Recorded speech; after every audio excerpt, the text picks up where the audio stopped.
On today's episode of the Real Recovery Podcast, episode 47, we welcome Ashlie, a courageous voice from 4D Recovery. As one of our youngest guests, Ashlie shares her inspiring journey of resilience, transformation, and the impact of youth-focused recovery programs.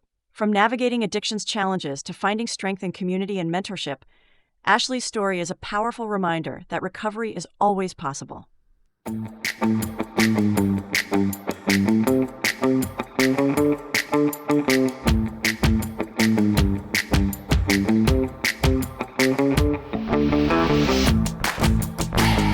Hello, and welcome to the Real Recovery Podcast. I'm Julie, your co-host. On this journey of healing and transformation, together with my co-host Peter, we dive into the heart of recovery, sharing stories that resonate with courage and inspiration. That's right, Julie. Each episode is a new chapter in this vast narrative of recovery, and we're honored to bring them to you. But keep in mind, the perspectives you'll hear are for informational purposes only and may not reflect the views of the podcast or our partners. Indeed, while these conversations can be a powerful part of your recovery toolkit, they are not substitute for professional medical advice.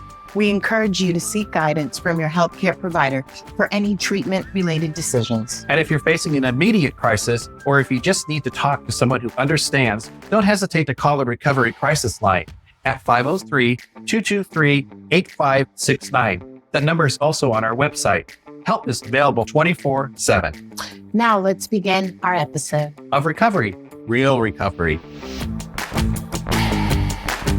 Welcome, Ashlie. Hi. You are our youngest person we've ever had on the podcast. So I'm really excited to hear your story. With one exception, the GTT kid. Oh, Isaac. Isaac, that's right. But Isaac. He wasn't on as a guest. He was just at the event, the 5K. Isaac's amazing. He's, 14, I think? So he would be the youngest person. Yeah, he's a freshman. Yeah, he's young. Yeah, he's never been into drugs or alcohol, but his dad's in recovery. And so he's like the GTD mascot. So Yeah, it's very cute. Well, welcome. I'm Peter with Julie, and welcome to the Real Recovery Podcast. So glad that you braved coming over here. I know sometimes it can be a little gut-wrenching to do something. I know for me it is. Yeah. So for me, it's not. I love it. The podcast is probably one of my favorite things in life. And don't be nervous. There's no wrong or right. You can say whatever you want. There's no rules. We're not going to beep you or bleep you out. You can say fuck. It's okay. No, not that you have to, but I'm just saying there's no wrong or right, hun. Yeah. So just feel really comfortable. And I just want you to know how proud I am of you and you're doing it. And I also want to thank Alex, your mentor, for being here. Mentor is a great role. And often we hear in our stories that the mentor helped me and the mentor helped me. We hear it a lot. So what a valuable piece. Yeah, she's great. She really did help me in my recovery journey and just has always been there and always make sure that I have what I need in life. And her phone's always available. And I think that's really important is like when I'm struggling or I need someone to talk to, or I'm by myself and I don't want to be alone, just like calling her and having a laughter. And the phone call is really nice. She's amazing. I got my CRM from 4D and I got it just for the knowledge. And what an important role. I learned so much. And that's where I met Elton. Elton's awesome. Beyond amazing. Yeah. Yeah. One of my favorite people, for real. Yeah. And I told you, probably my top 3 podcasts until you. So today, Yeah. as I understand it, your mom's in recovery, and you followed her. You grew up with addiction in your youth through your mother and her using. So I'd love to hear a little bit about how that was, where you came from. And how you got to today. Yeah, and then work into what you're doing. I also did a little read up and know that you do speaking and you're very involved with 4D. So I'd love to hear all of that as well. So yeah, wherever you want to start. Yeah, so it's a long story. It's okay. But I grew up in a family of addiction. My whole family struggles with substance use. And all my life, from when I was born, my mom had a problem with substance use. And we never really grew up in a nice house, never had anything when we were young. It was always Oxford houses, which probably a lot of people know what Oxford houses is sober living. We had Patty on our show. Yeah. Just go back a few episodes and you can hear all about Oxford House. It's great because it's like a community like where there's other kids and like adults that like are there, like the mothers are in addiction, but then there's other kids there that you can just like, they all experience the same thing. They have the same kind of history. You're with kids that have a mother in addiction as well. It was hard growing up. I have a little sister. We're 18 months apart. And it was difficult going to school as well, as in she would always go back out to use and never try to stay sober. It was always like, I get sober for a year and then relapse. And so as a little kid, I never really understood it, but I understood the aspect of like, drugs are bad for you as a kid, because I'd always go to NA meetings really young. I was like, I'm never going to use when I grow older. I don't want to end up like my parent. And unfortunately, it catches up to you. I understand. Yeah. Cutting and baffling. That's what the disease is. Yeah. My mom was an difficult. alcoholic, and I said I would never be an alcoholic. And so I never drank. Instead, I just used IV drugs. Yeah. So I think growing up was probably one of the difficult things. Staying in school was really an option for me. I would always be switching schools a lot. So making friends, I always was self-distance from other people because I didn't want to get close to anybody just for them to leave. And then having like clothes or something to eat half the time was very difficult because we were not rich. We were really poor. Mm-hmm. And it just got really difficult. And I saw my mom struggling as a little kid, and we ended up being homeless in her car for a couple of weeks, days, and saw a lot of abuse and yelling and a lot of things that a little kid shouldn't see. And I always just thought like I should protect my mom, because when I was a little kid, like she was everything to me. She always tried to make sure she was there. Even though she was never home, or she would always lock herself in her room, she always tried to be there and try to make an effort to make sure to feed us or go to like lengths that can get her in trouble to even try. So I always thought I can protect her. We used to live in California, and we lived with this old guy, and then he woke up one day and just decided to beat the living shit out of my mom right in front of me and my sister. Oh my gosh. And my first instinct was like, get in front of him, because my mom's literally on the floor screaming, like, help, leave me alone. And I just remember standing right in front of him, and he broke my arm. And my sister went out the doggy door, grabbed the keys, and we left in the car. And that's where we lived. And it just, at a young age, that was my life, was just protect yourself, run away, get out of the situation, go to NA meetings with my mom. That was my life for the longest time. I think middle school. Please tell me something happened to that man. No.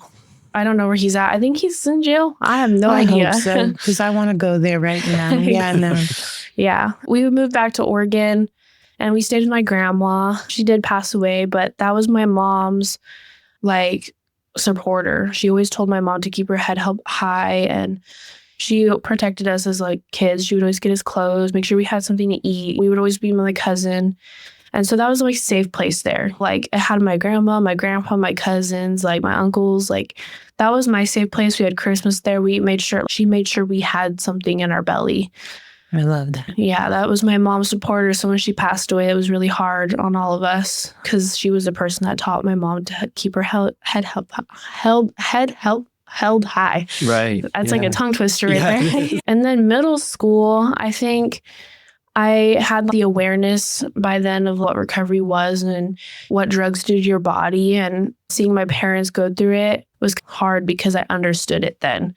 I have a stepdad, and he's also in recovery, and they met, and I was really like suspicious of him because all the other past relationships my mom had were very abusive. So I was really not trying to get close to another male figure in my life just for it to be taken away from me.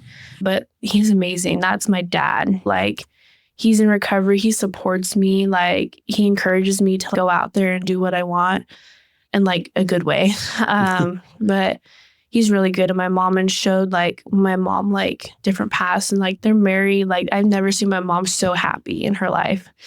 It's a beautiful thing. Yeah. My addiction didn't really start till I hit ninth grade, going summer of eighth grade going into ninth grade. I experienced like weed in eighth grade, like here and then with my cousin. Like she lived with their mom and they had like weed, like brownies and stuff. I didn't really get into it in like middle school, but I think around ninth grade, it hit really hard. Life was getting difficult. My mom, she relapsed when I was in middle school and she went to a women's retreat and she claimed that she had 3 years and then stood up for 2. And that's the same day that I went out to go use.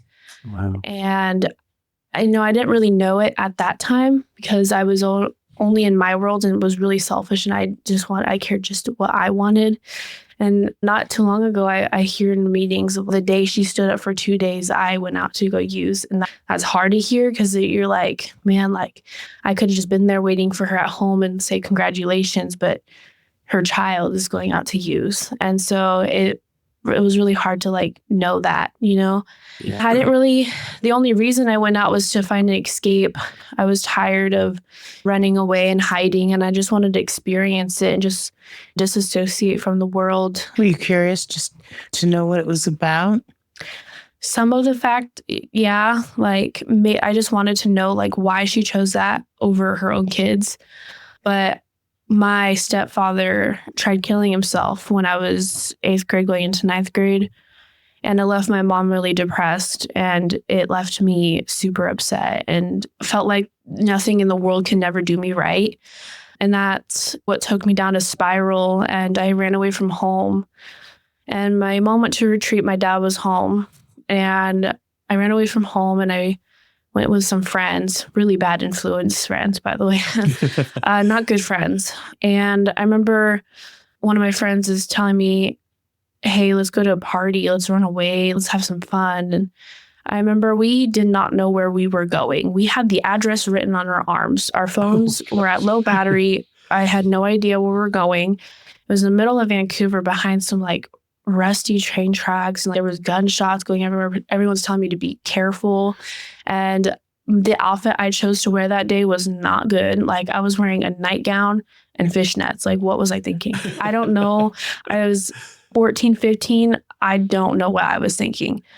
I have to tell you, with all you're going through, how could you know? Yeah. You know, I think any one of those situations is a lot, but all of them together, yeah, like as an adult, that would be a lot for me. In recovery, that would be a lot for me. I commend you just for making it through. I don't know that don't ever blame yourself. Yeah. Yeah. It was hard.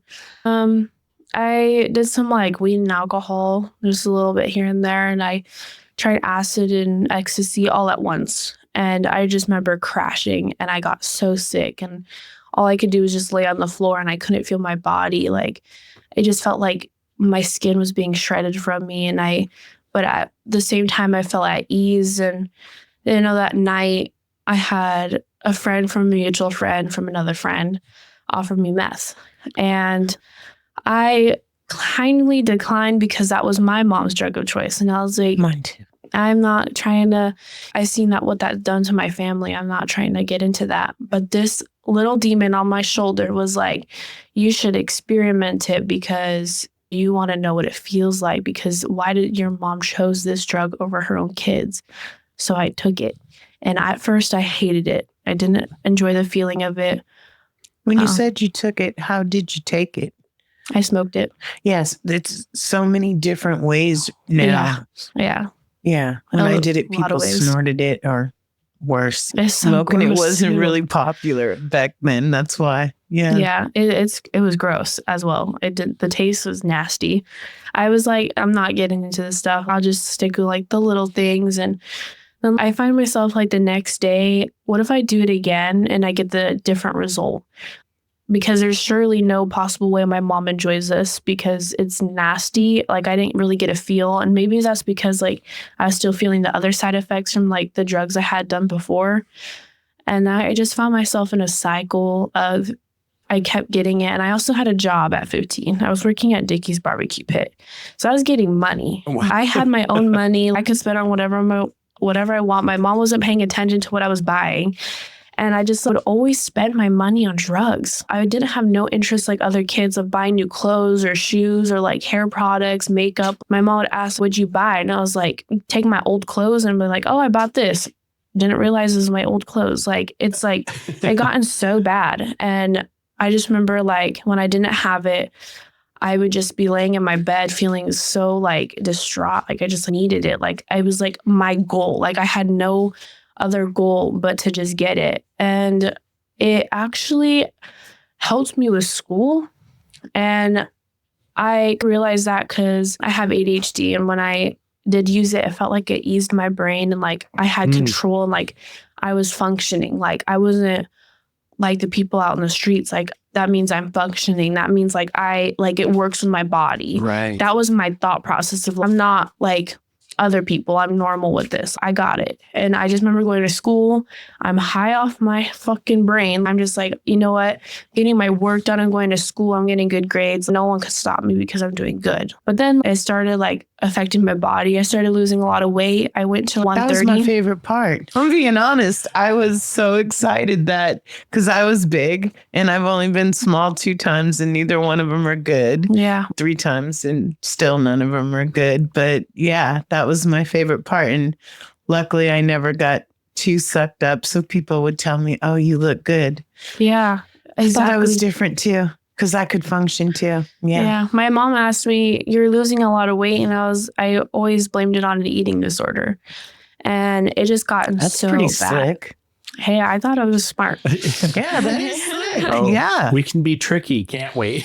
Yeah. Clever. But I ended up getting help for an eating disorder and not like my mental insides that I was feeling. And I had a school therapist try to help me. I was really depressed and I just kept lying to people. I felt like I had nobody to tell that I was using except for the people that gave it to me. That was the only people that I could talk to about, oh, should I be feeling this? What if I do more? But And they're going to tell you anything. Yeah. Yeah, exactly. Yeah. And I just felt myself like needing more because it wasn't having the same effect on me as it did. And it just took me down to a really bad path. And then I started doing modeling with a mutual friend of my mom's, and he was really weird. And he said that I can do it at his house as long as I'm safe, and just became like really weird. And I knew like right then and there, like I had a problem at that time. It was like, I'm lying to my family. I'm lying to my friends.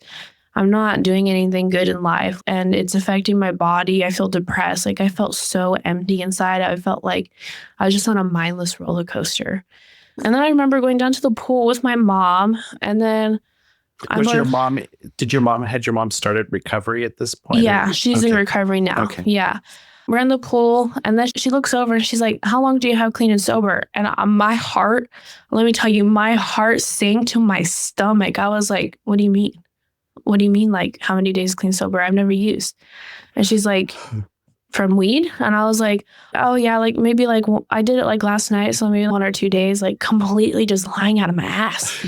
It was so bad. And I just like, it just never worked out good for me. Like I just felt like I kept lying. My mom had this friend because she worked where she like created sober homes and helped people that were in it. And one of the girls in the sober home was actually my mom's closest friend in the past. And I found myself going over to her house a lot, and she would always take me to an NA meeting. And she was the only person I told that I was using and to not tell my mom and that I needed help. She took me to a meeting that was right by the house in Portland, and so much old people. She didn't tell your mom? No, she didn't tell my mom. There were so many old people, and I was like, man, I don't think I have an addiction. Like my story doesn't like it relates, but it's not like 100%. So that means like I don't have a problem. You weren't comfortable either. Yeah, it just felt really odd. And especially being someone like so young going into a meeting room, like someone thinks that like you're someone's child and you're just there because they're there. It sucks. Yeah. The one thing we always preach on this podcast is if you go to a meeting you don't like, Don't give up. Keep going until you find your groove, because there is a groove for everyone. Yeah. You know, you just got to find it. I think as a young person too, we always say this, in that you have to make your sober life as exciting as your using life was, to keep the fun there. Otherwise, it's not as attractive. Yeah. Yeah. I think that's where like my recovery journey started up. I told my mom that I was needing help and needed someone to talk to. And so she took me to one of her friends that is a therapist. And I went to, I think it was, what's that one place, that restaurant that's closed down? Sherry's? Oh, yeah. Yeah. Sherry's. I remember going to Sherry's and talking to her and told her that I was using drugs and have been for a really long time, all of freshman year. And she told me to tell my mom. And I was like, are you crazy? Like, why would I tell my mom? That's absolutely insane. And I ended up telling my mom. She wasn't sad. She wasn't like angry. Like, she was so understanding. And it's like almost she knew the entire time. I think she had the idea. My dad had obviously knew. He was just, I think they didn't want to believe that I was actually doing it. Like, they didn't want it to be a reality and kind of just shut it off from believing it. She just came to me so understanding and, you know, loving. And like, she asked if I needed any help and get me to outpatient and, you know, find me somewhere to go. And she found me 4D, and they were just opening up the youth center. They had one more week before they were The one on opening up. Hawthorne? Yeah. They had one more week before they were opening up. And I was like, that's just like the perfect time. Like a youth center opening up like almost in 1 week. And It's she, a sign. yeah, yeah, it God felt like doesn't it. make mistakes like that. Yeah, it really felt like it. And I started going to 4D. I was 15 years old when I started first going to 4D. And I was super nervous, like really nervous. But it was super new too. There wasn't really much paintings or things to do. Like it was fresh, and I felt like I had a fresh start, and like I had to do my own recovery. Like I was able to just do me and be sober. But I said I got sober for my mom. And I think when you get sober for somebody else, it becomes hard because you need to find recovery for yourself.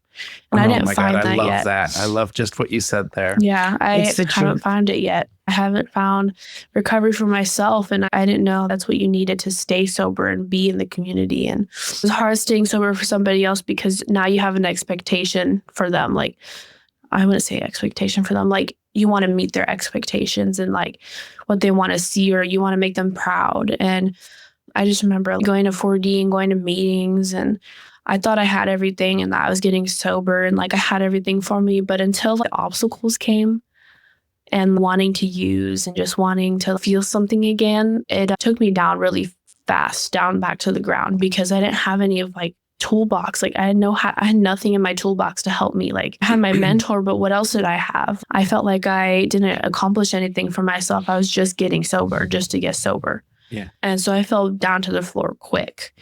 But quickly I brought myself back up. Every time I relapsed, I told my mom, hey, I relapsed. And she would take me to a meeting. She was never upset. She was just always supporting. And I think that's why I was always encouraged to step back up on my feet, because I felt like if I had a mom that, you know, was angry at me for relapsing, I wouldn't want to do recovery. And so I'm really thankful I have her, because she is also a big supporter in my recovery. And like the chance that to be able to do recovery with my mom is special, because now I understand what it is and I know what it feels like. So I feel like I have that more deeper connection with my mother, because as a little kid, I never really had that. So being in recovery with her feels nice, because like I can see her now every day. Like she's in recovery, we're doing it together. So I think it's an awesome thing that, you know, I'm really thankful for. And I would never, if I had a chance to restart, I wouldn't say to take away using. I'm glad I had the opportunity to do recovery. And I don't think if I experienced drugs, I would be as close to my mom as I am today. I'm really thankful for it. And I'm glad that it stopped before I died. And I think that's, Yeah. yeah. Can I tell you that, first of all, you make me almost cry, because I got sober for my daughter. just the reverse, coming out of prison. And it took me a minute to want to do it for myself. First, I just didn't want to let her down and make her proud. And somewhere around the line where I thought, this is pretty good, I'm pretty safe here. And your childhood being hard. My daughter had a great childhood. Like 7 months ago, I told her she got really sick from drinking. Really sick, like 4 days sick, go to the hospital, get an IV sick, use my shower because she used up all the hot water at her house. And I said, and I too had to reel myself back in and not be mean or aggressive and say, you're born of two addictive parents. Her dad died of a drug overdose, and tell her. And I said, I just think possibly you might want to go to treatment, might do you some good. And she did it on her own. And I'll tell you, Tuesday nights, we go to Another Chance and we go to a meeting together. That's awesome. And I think it's so cool that she wants to hang out with her mom. Like, we've always been close, big time close, and she like loves the podcast more than anything. And I thought she would be embarrassed and whatnot, but it's just the opposite. But I know what you mean about the closeness. Yeah. And we can talk about anything and everything. I'm personally grateful she didn't have to get into the hardcore shit, even though a drug is a drug. It doesn't matter what. I've never done heroin, and I'm sure I'm addicted. Never done fentanyl. I'm too old and been in recovery too long. But I would like to know, when you said you went to meetings, right? For our listeners and stuff, like, what kind of meetings and how did that make you feel for our younger audience? Because to be honest with you, not as many people get sober young. I'm lucky. I got sober at 32 and I've been sober for 27 years. Like, I feel so freaking blessed. Girl, I stayed out of prison for 30, right? I've been very blessed, right? And getting sober at 32, I was young, right? So you getting sober at this age, what was it? Your mom getting sober? Was it going to the 4D youth program? What was the attraction? I think it was just like wanting to build a community. I knew that there was other youth that struggle with substance use, and what drawn me to recovery was like the community, especially going to meetings with my mom. I've seen a lot of like people that just hang out and in meetings and after meetings and collect key tags, which I think is pretty cool, and just hang out and have fun, but they're having fun sober. And I wanted that. And that's the attraction right there, is having fun sober and knowing that it's real and that there's something better out there and you can have more fun with people that are sober than using. Yeah, absolutely. That was one of my biggest fears. Was for me, Peter's party was in that bottle. And so without that bottle, how was I going to integrate into anything? Yeah. And it affected me more strongly than I even thought it would. There was times being sober where I literally turned around from going to a party because I got so anxious, had so much anxiety of how that was going to play out, because it was a normie party, right? Where people were drinking and there was stuff available. So yeah, it was like my fun's over until I met Donna, who's one of my oldest sober friends. And she showed me that, no, we are not a glum lot and we like to have fun. And it was great. And what I love about 4D and what you're talking about with the youth center and other facilities out there, like True Colors has a LGBTQ center, and there's places to go for people of different ages or different cultures or different sexualities. And I think that's so cool that's available now, because for me, there was no other place really for a young gay man to go other than the bars. That's where our whole culture is centered around. So how could I get away from that? So I think that having these things available is so awesome. I'd love to hear more about the youth center and what that's like. And I think our listeners would appreciate a little glimpse into what is that like? When you go there, is it just sitting around in a circle, or can you give us a little idea of what's involved there? I'd also like to know, what is the funnest thing you've done there? Yeah. 40 is amazing. As soon as you walk in, it's like colors and bright. And we have a bunch of games. We have like an arcade machine now, which is really dope. I love it. We have meetings every day. I think every day except for the weekends. What are the meetings? I'm just familiar with my adult group that I go to. What is it? What's different? I can give you an example of my meeting because I have my meeting there. It looks like just a normal meeting, the same readings you would use at any NA meeting or CMA meeting or open meeting. It just looks like that, but with a bunch of teenagers. Love it. So you feel comfortable. Yeah. And still the same rules apply in any other meeting. And I think it's just amazing to just sit in a room and it's just all teenagers and they all experience the same thing. And I think it's amazing when you sit down and somebody's talking about their story and it really relates to you because you're the same age, you went through the same thing, and you just can really connect with your peers. And it's like really comfortable finding people that are your age that experience the same thing. And it can just still feel special when you go into an adult meeting and you have the same story as an adult. But I think it's not the same as one of your peers that are the same age as you. Absolutely. Yeah, being able to relate. Yeah, most definitely. At that age is awesome, I think. Yeah. Yeah. I really want to give a shout out to 4D because without 4D, there is no True Colors. There is no Painted Horse Recovery. It's been the foundation in a lot of things. The more we see, the more I realize. And I love True Colors and Amanda and stuff. So it's been, got my best gear from there. Yeah.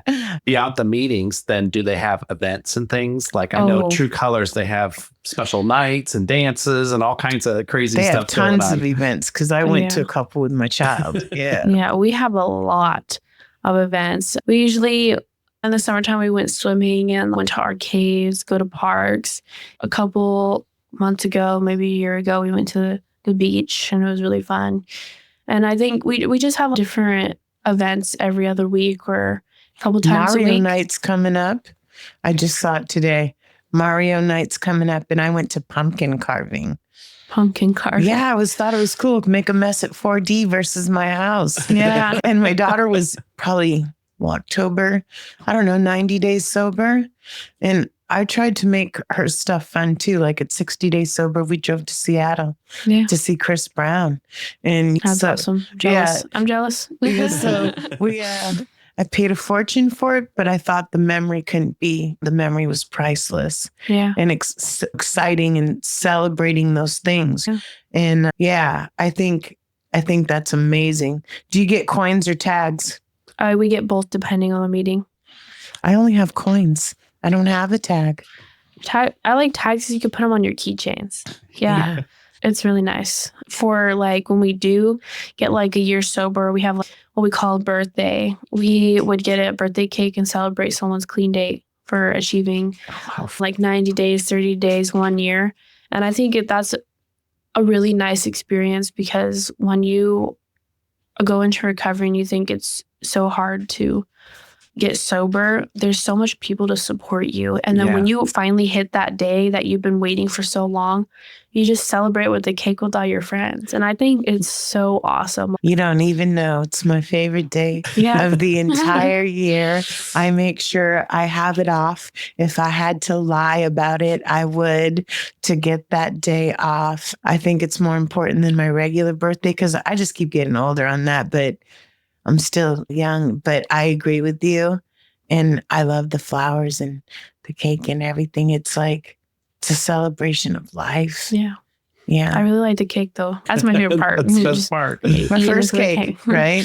I understand also that you attended Harmony. I do attend Harmony. You do currently. I'd love to hear more about that. With Dante. Yeah. Oh, I love Dante. I love Dante too. Oh, he's amazing. We're coming there. We promised him we'd be there after the first of the year. Yeah, at some point. We go to a lot of events with him. For those who don't know, tell us what is Harmony and how have you been integrated into it? Yeah, Harmony is a recovery high school for teenagers that are still in high school and that want a space to do recovery and do school at the same time.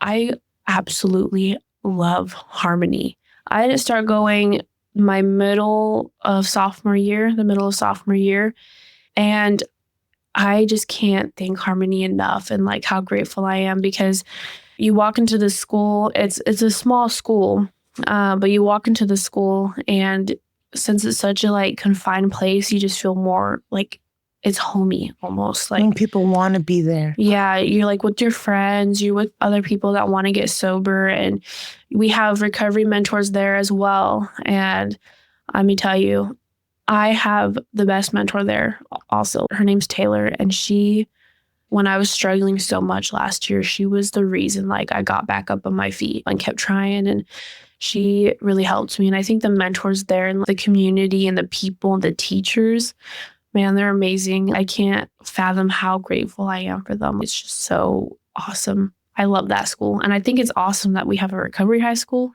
Yeah. But let me just say that there's not many recovery high schools. I know that Crestview, I think, is the only other one. Rivercrest. Rivercrest. Yeah. They're opening some more schools, but Maybe it's you'll lead the amazing. podcast because Dante wants to do a podcast for Harmony Schools, and this guy, the technical genius, offered to hook it up for them. in any way I can. Yeah, it'd be cool to do that. I love it. I love teaching, so that would be an awesome experience for me too. Yeah. But what differentiates Harmony from other schools is that is the teaching different? Do they bring in the recovery into the courses, or is it just that they have lived experience mentors there? Or it varies into each different puddle. Like you were like, we have what's called recovery in the morning. Recovery 101, he said. Yeah, Recovery 101.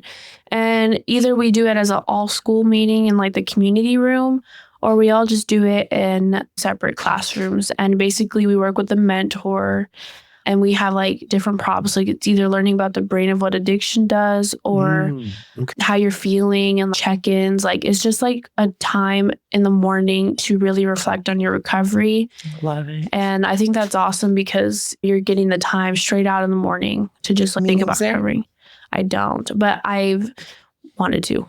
Like really badly. I've talked a lot, so yeah, I talk a lot. You're speaking to number one right here. Yeah, I understand. Yeah.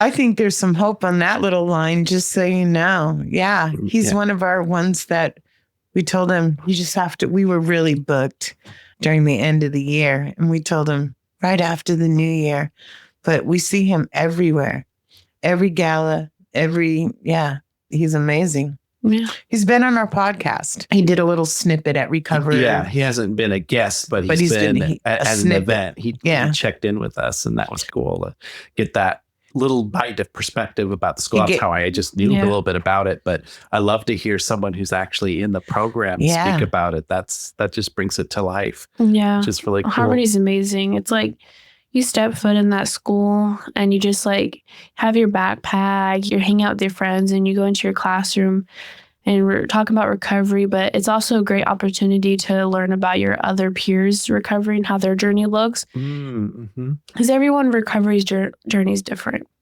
And I think it's an awesome opportunity to really see what your peers go through and like how you can best support them when they do talk in the recovery one-on-one. And I think it's awesome because you get to see like different perspectives, but that way when you go to your next class or you're moving forward, you know when to reach out or if they need support, what's going on. Yeah. Do you feel just curious, do you feel more comfortable there than you did in a regular school because people understand your journey? 100%. I went to Tigard High School and I was a cheerleader, and it was really I went to Sunset.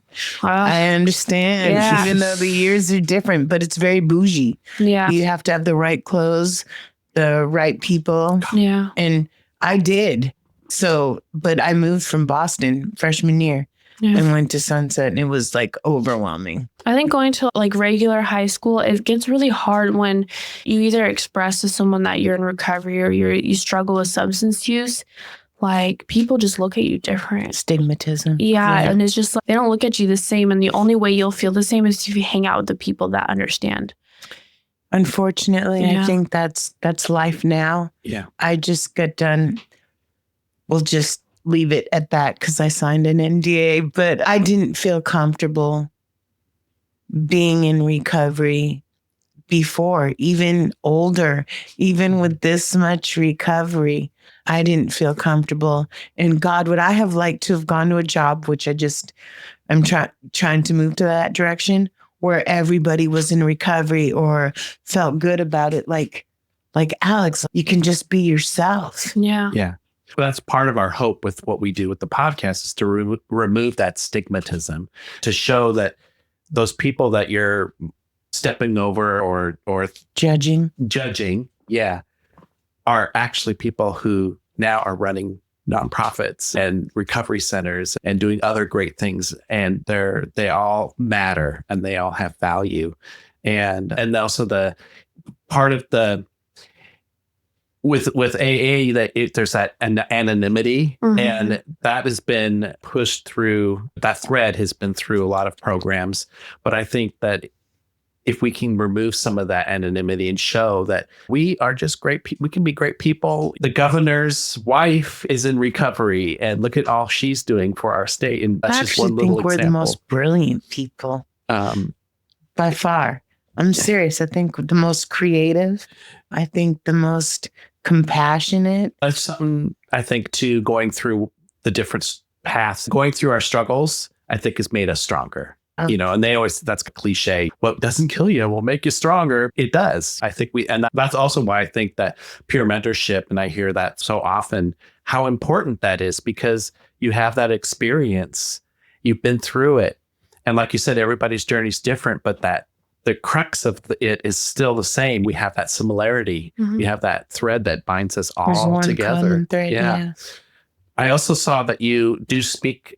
Is it currently that you do some speaking? Yeah, sometimes I do speak. It's with 4D. I'm part of the leadership there. And what we do is, usually it's just like the three of us. Like, it's two of my best friends. We have the opportunity to go like to Eugene and go into Airbnb and stay there for the weekend and to speak up on stage and share our story of like how we did recovery and how recovery is possible and what our stories were like. And I spoke at Hands Across the Bridge, and I love that. Amazing opportunities that I'm really thankful. And now I'm part of this thing, I think it's OSAC, and it's basically like where teenagers and adults come together and try to build like different foundations for kids and how we can make it better. And I think it's amazing. I'm so grateful for the opportunities that I've been given, because like it shows me like different aspect of like recovery and like how I can help people with my story. And I think it's awesome. That's so incredible. I love it. The more we can get our faces out there and show it is possible, and especially for the youth to see someone that's of their age group and they're like, wow, they're up on stage and they're talking openly about all the things that I'm thinking or going through. That's fantastic. What a better way to bring them out of their, whatever they're dealing with, their issues and problems. That's so cool. Being part of the leadership program, I think, what a foundation for your future. I just want you to know, I think you're amazing. Thank you. What courage, seriously, to do it younger. I wish I would have been like you. I could have saved a few things. Could have remove some of those checklists I didn't want. And I think that's a message out there. You don't have to be older to find recovery. You can even have a better life finding it younger. Absolutely. And I'm glad 4D is out there, because there's not a lot of people. I know when we were interviewing Tony at the time, there was probably 44,000 youth that were addicted, and there was only 40 beds. When he changed that, and 4D changed that. And I'm grateful, because I don't think people realize that. And if we help it earlier, how much better is the future in the community? Exactly. Yeah. What do you have coming up? Anything coming up on your agenda as far as speaking events, or you have another year of school? Or? I do have another year of school, and I'm so glad that I went to Harmony, because I have all my credits that I need done, and I only need a few credits going into next year. And I think that's awesome. That is awesome. Yeah. So right now I'm part of the what is it called? Committee. That word just wanted to leave my brain. I'm part of the committee for a Winter Women's Retreat right now, and it's coming up, and I'm very excited about that. So that's one of the things. I don't think I have any plans going forward of speaking, I would have to talk to Robert. He always posts things on like the group chat, like, anyone want to do this opportunity? And I'll let you know about this opportunity. And it takes 5 business days to like text me back. Great. You know what? He gets a lot of messages, but I will also tell you, he's freaking amazing. Oh man, he's awesome. Mm-hmm. Shout out to Robert Sanders. Yeah. His podcast is on our show if you want to go back and listen to it. Yeah. I watched it, guys. It's great. I love it. I'd like to have him back on just to talk about what he's doing, because he's got a lot of, I know, plans and things in process. Yeah, we'll have to get him back on again for sure. Yeah, we're going to have a roundtable Yeah. about Advocacy Day. Hopefully get some of the leaders here to talk about what it is. We'll give you some cards so you can pass them out at school and so you can let everybody know you're going to be on the podcast, because I think that's cool. Yeah. Yeah. You guys are awesome. Oh, thank you so much. Think you're so courageous. I think you're, Yeah. I can't say it enough how amazing you are. Yeah. For me, it's so much easier to be like the tech guy behind the mic, not the person on the spotlight. He's brilliant. But I've been in that place, whether it's speaking to a group or a large audience. And it just, Can you imagine at 17 though, Peter? Yeah, no. That's why I'm like, you're Me so neither. brave. You're so courageous to do this, because, I'd run the other way.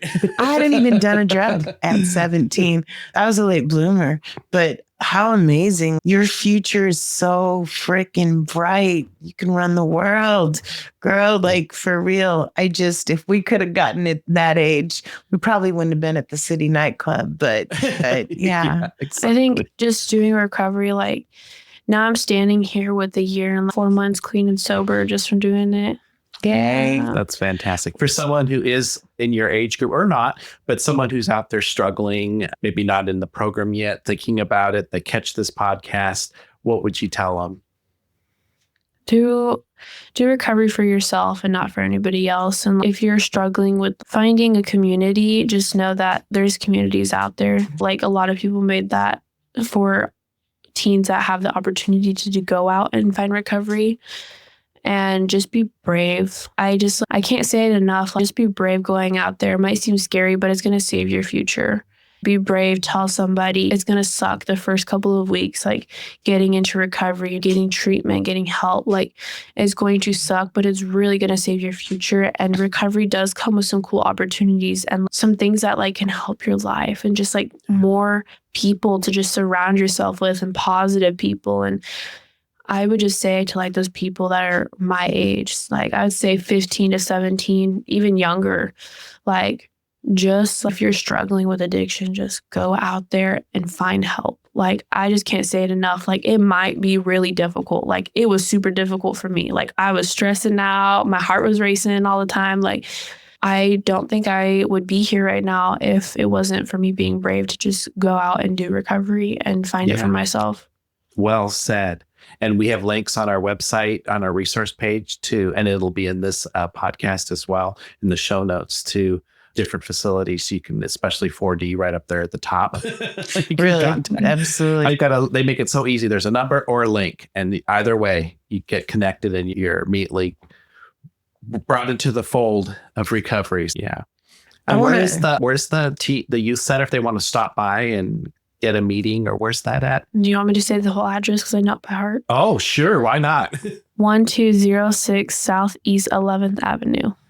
Cross Street is Hawthorne. Yeah. And are they 24/7, or are they just open during the day? They open at noon, I think, to midnight. Noon till 7, 8. Yeah. So Alex is here. And honestly, I really want to give a shout out to Alex for bringing you today and for playing a role in this, for working for 4D, who's been very kind to me and Peter, and Elton for referring you. Yeah, I love Elton. She's awesome. She has the best curls out of anyone I know. She's super beautiful. She's got a fantastic personality, a beautiful, heartfelt personality. So that's what I get from her. And her story was amazing and touched me. I cried significantly. Thank you so much for being on our show. And I know we're going to probably see more of you in the future. And probably see you at one of those events. Oh, there she is. She's like, in harmony. You know? In harmony. There you go. Yes. Because So we look forward to that. we want to do a podcast there, and that'd be very exciting. Very exciting. Yeah. Thank you. You're beautiful Thank you. in every way. You guys are amazing. Julie with the Real Recovery Podcast, Peter, and here with Ashlie Ashlie. and Alex. And we thank you for listening. That's a wrap on today's episode. Thanks to each and every one of you for lending us your ears and hearts. Your engagement is what fuels our passion and keeps this podcast thriving. We cherish the moments we share here and hope they resonate with you, whether you're on a daily commute, at the gym, or just taking a moment for yourself. Make sure to head over to our website at realrecoverypodcast.com. While you're there, subscribe to our newsletter for the latest insights and uplifting stories from our community delivered straight to your inbox. Click that subscribe button on your favorite podcast player too, so you can keep up with every new episode. It's your support that keeps our conversation alive and meaningful. And if our stories have touched you, consider using the donate button on our site. Your contributions, no matter the size, are deeply appreciated. They help us continue our mission of sharing hope and healing. Join us beyond the podcast and follow our journey on social media. Find us on Instagram, Facebook, and on X, formerly known as Twitter. All the links are on our site, so you can stay connected and be a part of the Real Recovery community every day. Your likes, shares, and comments not only spread the message of recovery, but also remind us that we're all in this together. So, until we meet again, remember that recovery is a journey, not a destination, and we'll be here to accompany you every step of the way to recovery, real recovery. Thanks for listening.